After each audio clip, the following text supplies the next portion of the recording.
d'un instrument traditionnel qui est très important. Et pour moi, c'est cet instrument qui est le must. Un instrument très, très important dans la tradition juive, mais qui remonte à des millénaires. Parce qu'en fait, aujourd'hui, les Juifs l'utilisent, mais il faut savoir que dans la tradition bantou, dans la tradition israélite, il y a cet instrument-là qui est pour nous très important. Cet instrument s'appelle le shofar. Et le shofar, ou ce qu'on appelle la corne du bélier. Un instrument que je vais vous présenter tout de suite. Le shofar, c'est ceci. C'est-à-dire, quand vous regardez cet instrument, vous avez, comme tout instrument de musique, comme tout instrument spirituel, parce que je pouvais prendre un saxophone pour jouer certaines notes, pour vous montrer, mais il faut comprendre que il y a des instruments créés par la nature, créés par le maître du monde, qui ont une force spirituelle incroyable et qu'il faudrait connaître. Cet instrument est très important, très très important même pour que ce soit les cavanotes, que ce soit les réparations, que ce soit pendant la période de Pessah, que ce soit pendant certaines fêtes, cet instrument est très important. Pourquoi? C'est un instrument de désenvoûtement incroyable. Cet instrument-ci, il agit pratiquement sur 7 planètes. Ça veut dire, les 7 planètes que j'ai citées tout à l'heure exercent une influence sur l'homme sur 7 parties. C'est ce que je vais essayer de vous expliquer. Ça, c'est le shofar. Il est masculin et féminin. C'est-à-dire, on a le côté féminin ici qui est appelé encore le nartik, la sortie. Nartik, tik veut dire sac en hébreu. Nartik signifie l'appareil de la femme. On a le côté féminin, on a le côté masculin. Pour ceux qui comprennent les notions d'aspect féminin et masculin dans la Kabbalah, ils arriveront à comprendre qu'en fait, pour qu'il y ait une manifestation dans le monde, il faut un yiroud de 2 choses. On a donc un yiroud veut dire une union, il faut une intimité entre le concept féminin et masculin. Alors, on a dans cet instrument, comme la plupart des instruments, une entrée et une sortie. C'est très mystique. Alors, on a ici la sortie, on a ici l'entrée.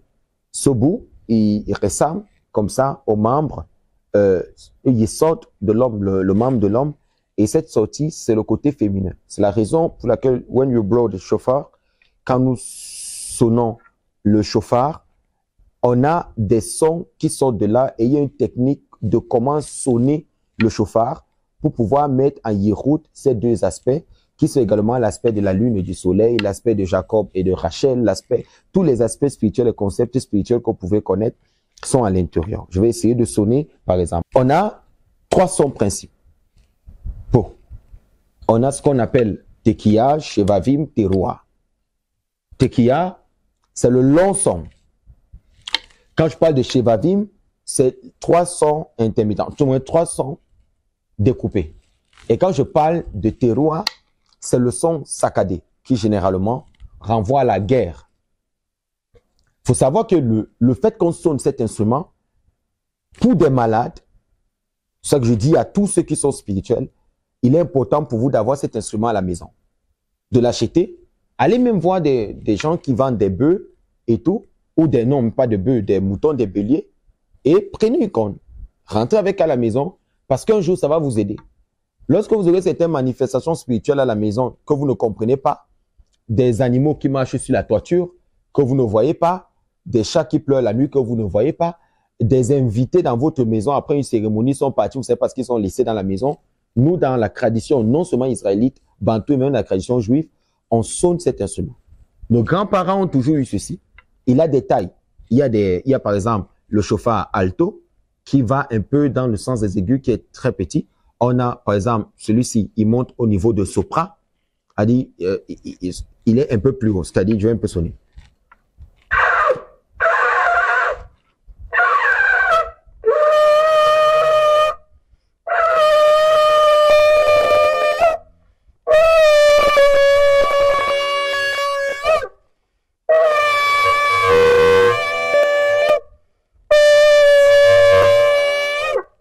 Il y a des sons qui sortent à l'intérieur du shofar. C'est-à-dire celui-ci, il a un son un peu plus grand et un peu plus grave que peut-être lorsque je sonnerai celui-ci. Plus il est petit, plus il est très difficile à sonner.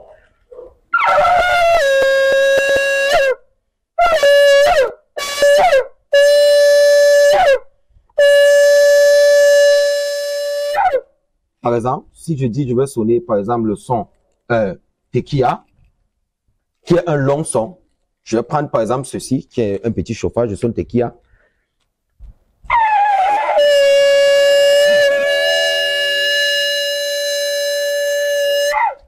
Ah, c'est tequila. Si je veux sonner chez Vavim, qui a 300.